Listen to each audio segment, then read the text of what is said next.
9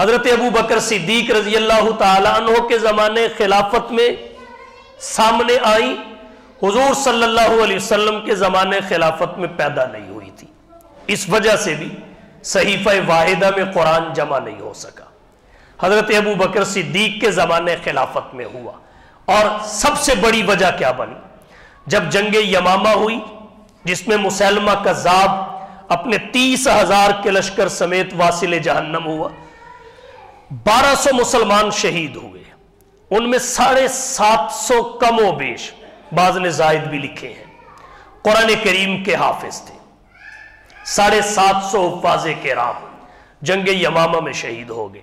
حضرت عمر رضی اللہ تعالی عنہ کے ذہن میں، دل میں یہ بات آئی کہ ایک جنگ میں قرآن کریم کے 750 حفاظ اور قراء شہید ہو گئے، خدا نہ خواستہ کہیں دوبارہ ایسا معاملہ پیش آیا تو قرآن کریم کے حفاظ نہ رہے تو قرآن کریم کی حفاظت خطرے میں نہ پڑ جائے۔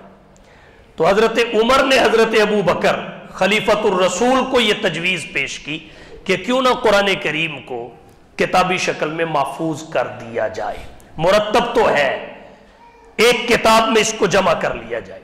حضرت ابو بکر صدیق رضی اللہ تعالی عنہ متردد تھے، انکار کیا کہ جو کام اللہ کے نبی نے نہیں کیا میں کیسے کر سکتا ہوں۔ بالآخر حضرت عمر رضی اللہ تعالی عنہ بات کرتے رہے، دلائل دیتے رہے، یہاں تک کہ حضرت ابو بکر کا شرح صدر ہو گیا۔ جب حضرت ابو بکر کا شرح صدر ہوا پھر انہوں نے حضرت زید بن ثابت کو بلایا تاکہ جمع قرآن کی ذمہ داری ان کو سونپی جائے۔ جب یہ کام ان کے سامنے رکھا تو انہیں بھی اسی طرح تردد ہوا جس طرح حضرت ابو بکر کو ہوا تھا، تو حضرت ابو بکر نے ان کو وہی بات کہی جو حضرت عمر نے حضرت ابو بکر کو کہی تھی، یہاں تک کہ ان کا بھی شرح صدر ہو گیا۔ جب ان کا شرح صدر ہوا تو انہوں نے اثر نو، چھان پھٹک کے ساتھ قرآن کریم کی آیات کو، سورتوں کو جن کی ترتیب اللہ کے نبی بتا گئے تھے، ایک کتاب میں جمع کرنا شروع کر دیا۔ خود بھی حافظ تھے، ایک آیت کو درج کرنے کے لیے 2 آدمیوں کی شہادت کو ضروری سمجھتے تھے، 2 آدمیوں کی شہادت کو۔ انہوں نے قرآن کریم کو پھر 7 قراتوں پر ایک کتاب میں، ایک صحیفے میں جمع کیا۔ یہاں ایک بات اور اٹھانا چاہوں گا، وہ یہ کہ تمام صحابہ کرام میں سے حضرت ابو بکر صدیق رضی اللہ تعالی عنہ نے حضرت زید بن ثابت کا ہی انتخاب کیوں کیا جمع قرآن کے لیے؟ اس کی علم تفسیر کے ماہرین نے بہت ساری وجوہات لکھی ہیں۔ ایک وجہ یہ ہے کہ ان کا حافظہ بہت قوی تھا، اس لیے انہوں نے اللہ کے رسول سے جو آیت سن لی تھی ایک لفظ کے بھی آگے پیچھے ہونے کا ڈر نہیں تھا، حافظہ قوی تھا۔ نمبر 2، بڑے ذہین اور انتہائی ذکی تھے۔ نمبر 3، قرآن کریم کے خود بھی حافظ تھے۔ نمبر 4، قرآن کریم کی 7 قراتوں پر مکمل عبور رکھتے تھے۔ اس سے آگے بڑھ کر نبی کی زندگی میں وحی لکھا کرتے تھے، کاتب وحی تھے۔ اور اس سے اگلی بات یہ ہے کہ انہوں نے پورا قرآن اللہ کے نبی کو سنا رکھا تھا، حافظ تھے، پورا قرآن اللہ کے نبی کو سنا رکھا تھا۔ اس وجہ سے حضرت ابو بکر صدیق رضی اللہ تعالی عنہ نے حضرت زید بن ثابت کا انتخاب کیا اور قرآن کریم ایک کتاب میں جمع کر دیا گیا۔ حضور کے دور میں مرتب تھا، صحیفہ واحدہ میں نہیں تھا۔ حضرت ابو بکر کے دور میں 7 قراتوں میں صحیفہ واحدہ میں آ گیا، اور پھر اس سے آگے حضرت عثمان رضی اللہ تعالی عنہ جب خلیفہ بنے، حالات ایسے پیدا ہوئے کہ قراتوں کے اختلاف سے لڑائی جھگڑے کا خدشہ پیدا ہونے لگا، تو انہوں نے لغت قریش کو باقی رکھا اور باقی کے لغتوں اور قراتوں کو ختم کر دیا۔ آج قرآن کریم لغت قریش پہ پڑھا جاتا ہے۔ یہاں ایک بات عرض کرنا چاہوں گا، حضور کے زمانے حیات میں ایک کتاب میں نہیں تھا، صحیفہ واحدہ میں نہیں تھا، اور حضرت علی کے خلیفہ بننے سے پہلے قرآن کریم ایک کتاب اور صحیفہ واحدہ میں بھی آ چکا تھا اور ایک لغت پر بھی پکا ہو گیا تھا۔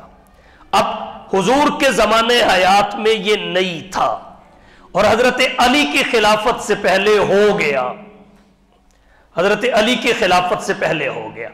حضرت علی رضی اللہ تعالی عنہ نے حضرت ابو بکر اور حضرت عثمان کے اس کارنامے کو قبول کیا۔ تجویز حضرت عمر نے پیش کی تھی، جمع حضرت ابو بکر نے کیا، لغت قریش پہ حضرت عثمان لائے۔ حضرت علی رضی اللہ تعالی عنہ نے اس کو برقرار رکھا، کوئی تصرف اور تبدیلی نہیں کی، حضرت علی نے برقرار رکھا۔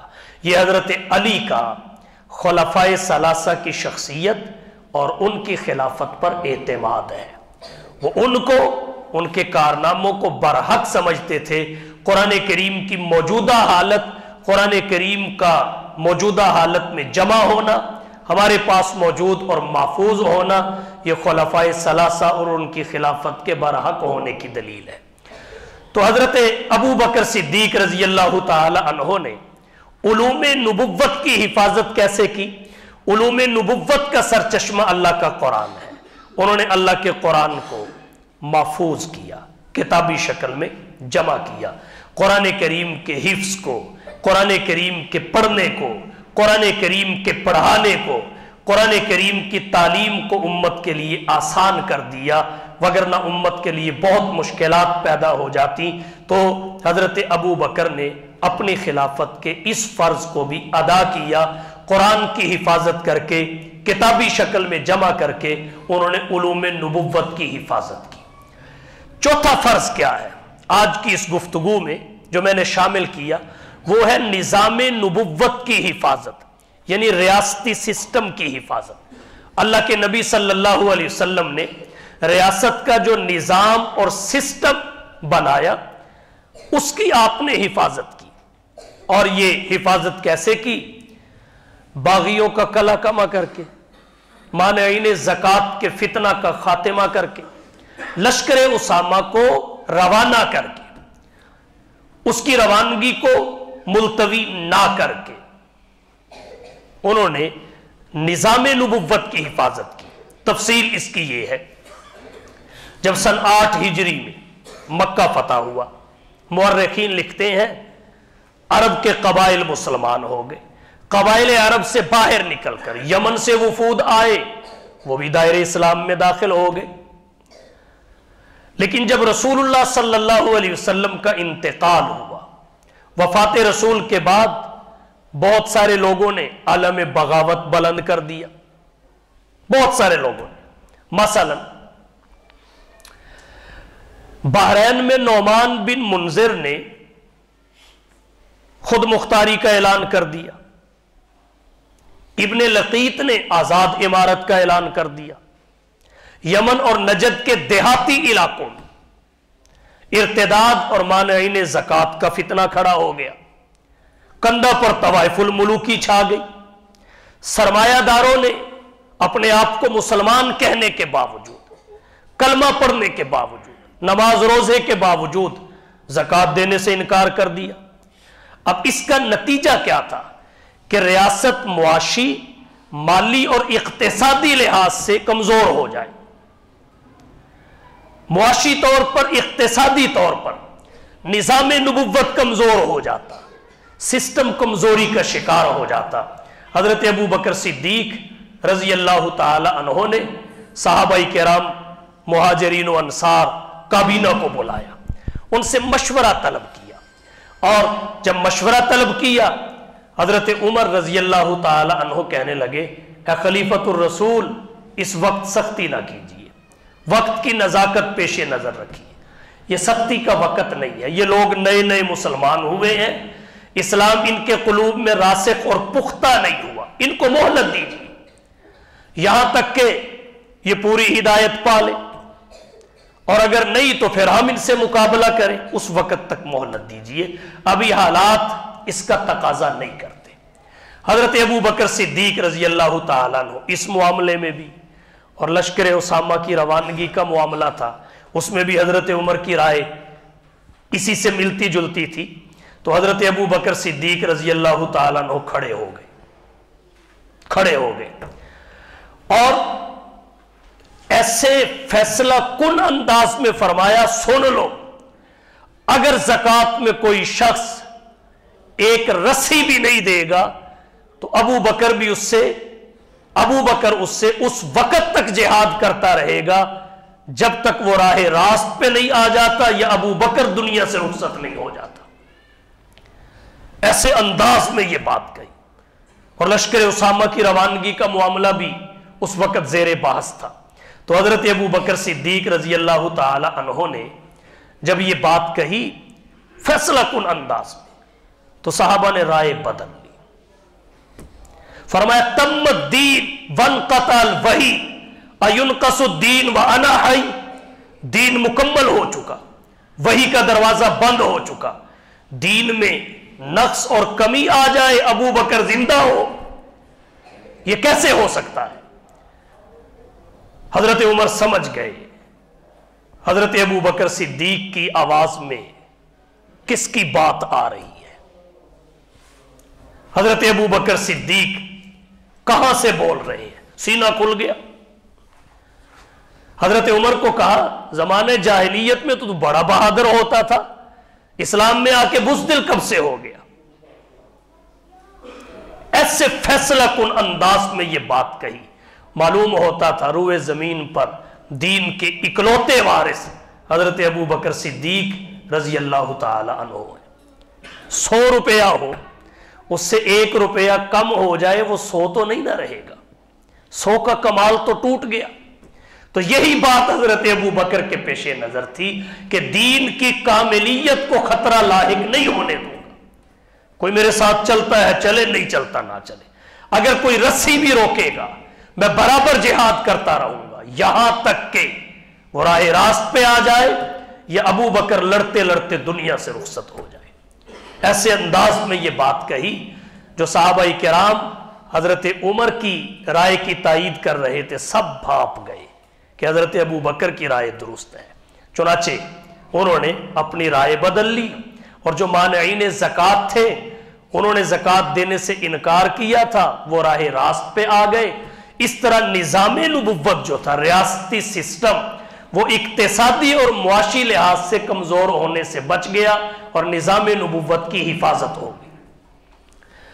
زکوٰۃ کا جو شرعی نصاب ہے وہ محفوظ رہا, وگرنہ قیامت تک فریضہ اسلام خطرے میں پڑا رہتا.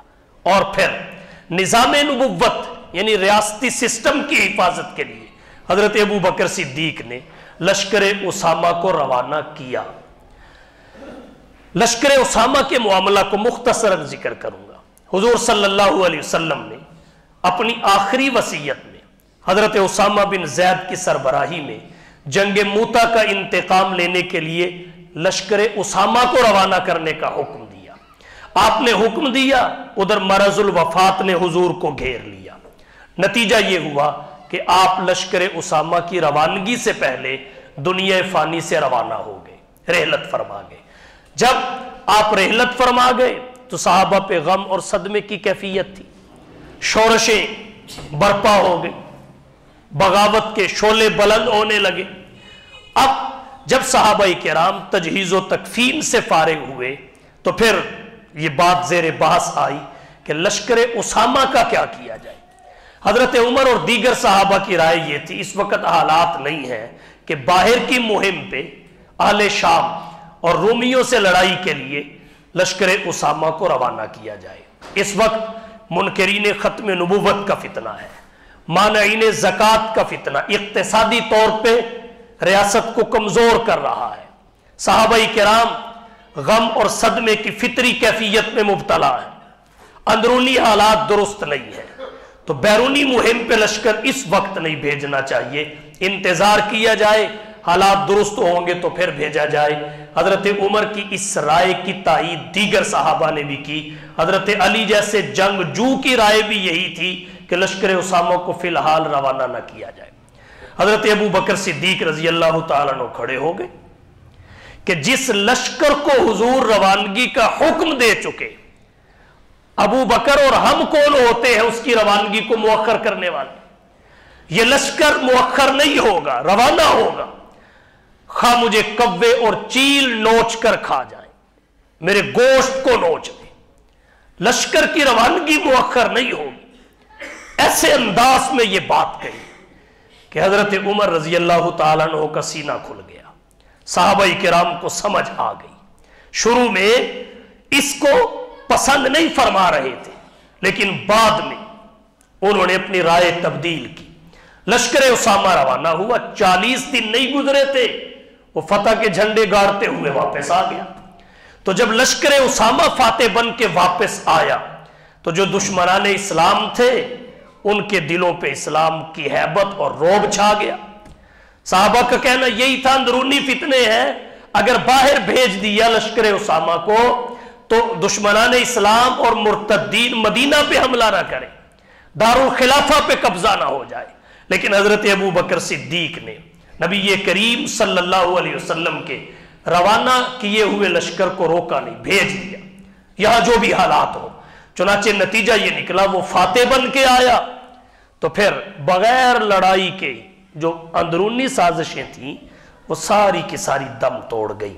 ایسا رعب طاری ہوا اسلام کی فتح کا، مسلمانوں کی فتح کا، ان کے قلوب و اذہان پر کہ سارے فتنے دب گئے، سارے فتنے دب گئے، اسلام کی شان و شوکت میں اضافہ ہوا۔ اور اس طرح فریضہ جہاد جو معرض خطر میں تھا وہ نکل گیا، وگرنہ آج کس ملک کے اندرونی حالات ٹھیک ہیں؟ اگر یہ بہانہ مل جاتا تو الجہاد ماضٍ الی یوم القیامہ والی روایت کی عملی صورت کیسے باقی رہتی؟ جہاد سے جان چھڑانے کا بہانہ مل جاتا تو حضرت ابو بکر صدیق نے نہ صرف نظام نبوت یعنی ریاستی سسٹم کو محفوظ کیا بلکہ فریضہ جہاد کو بھی محفوظ رکھا، بچا لیا، اور اس میں بھی حیل و حجت کر کے بہانے بنا کر پیچھے ہٹنے والوں کو پیچھے ہٹنے سے روک دیا اور ان کے راستے بند کر دیے۔ تو حضرت ابو بکر صدیق نے نظام نبوت یعنی ریاستی سسٹم کی بھی حفاظت کی۔ تو نبی کا جانشین اور خلیفہ ہونے کی حیثیت سے حضرت ابو بکر صدیق نے یہ ایسا کارنامہ انجام دیا۔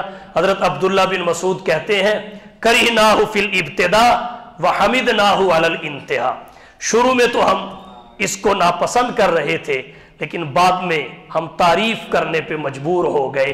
اور یہ معرکہ وہ معرکہ تھا جس کی اللہ نے قرآن کریم میں پیشین گوئی فرمائی۔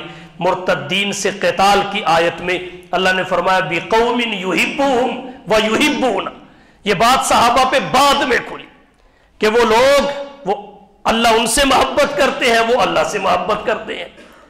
یہ تو وہ لشکر ہے۔ اور پھر حضرت ابو بکر صدیق رضی اللہ تعالی عنہ کو جو لوگوں کی باتیں سننی پڑی، وقتی طور پر جو مخالفت کا سامنا کرنا پڑا، اس لشکر کا تو طرح امتیاز ہی یہ بتایا گیا لا یخافون لومۃ لائم، وہ ملامت کرنے والوں کی ملامت کا کوئی خوف اور پرواہ نہیں کرتے۔ تو پھر صحابہ کو سمجھ آئی کہ یہ تو وہ معرکہ تھا جس کی قرآن میں پیش گوئی ہے، اس لیے وہ کہتے ہیں شروع میں ہم ناپسند کرتے تھے، بعد میں ہم تعریف کرنے پہ مجبور ہوئے۔ کرہناہ فی الابتداء وحمدناہ علی الانتہاء۔ تو اس طرح حضرت ابو بکر صدیق نے نظام نبوت یعنی آپ کے قائم کردہ ریاستی سسٹم کی حفاظت کی۔ تو خلیفہ اور جانشین ہونے کی حیثیت سے 4 بڑے فرائض تھے۔ نمبر 1 منصب نبوت کی حفاظت، جو منکرین ختم نبوت کے جھوٹے دعوے داروں سے قتال کے ذریعے حضرت ابو بکر نے کی۔ نمبر 2 جماعت نبوت کی حفاظت، جو حضور کی وفات کے بعد کے حالات کو سنبھال کر اور مرتدین کا کلا کما کر کے حضرت ابو بکر صدیق نے کی۔ نمبر 3 علوم نبوت کی حفاظت، جن علوم نبوت کا سرچشمہ قرآن ہے، اس قرآن کو کتابی شکل میں جمع کر کے حضرت ابو بکر صدیق نے علوم نبوت کی حفاظت کی۔ نمبر 4 نظام نبوت کی حفاظت، باغیوں کا کلا کما کر کے ریاست کو کمزور ہونے سے بچایا، مانعین زکوٰۃ کا مقابلہ کر کے ان کا کلا کما کر کے معاشی اور اقتصادی طور پر نبی کے نظام، نبی کے ریاست اور ریاستی سسٹم کو کمزور ہونے سے بچایا۔ لشکر اسامہ کی روانگی کے ذریعے دشمنوں کے دلوں میں یہ رعب ڈال دیا کہ اس کی طرف میلی نگاہ نہیں اٹھانی، وگرنہ ان کے جذبات اور استقامت کا عالم یہ ہے، ان کے نبی دنیا سے رخصت ہو جائیں، یہ صدمات میں ڈوبے ہوئے بھی ہوں تو تب بھی اپنی مہم میں تاخیر نہیں کرتے۔ اس طرح نظام نبوت اور ریاستی سسٹم کی بھی حفاظت کی، خلیفہ ہونے کی حیثیت سے اور جانشین ہونے کی حیثیت سے جو فرائض بنتے تھے حضرت ابو بکر صدیق رضی اللہ تعالی عنہ نے کما حق ادا کیے۔ اللہ تعالیٰ ان کی قبر پر کروڑوں رحمتیں نازل فرمائے اور امت مسلمہ کے دلوں کو ان کی عقیدت اور محبت سے بھر دے۔ وآخر دعوانا ان الحمدللہ رب العالمین۔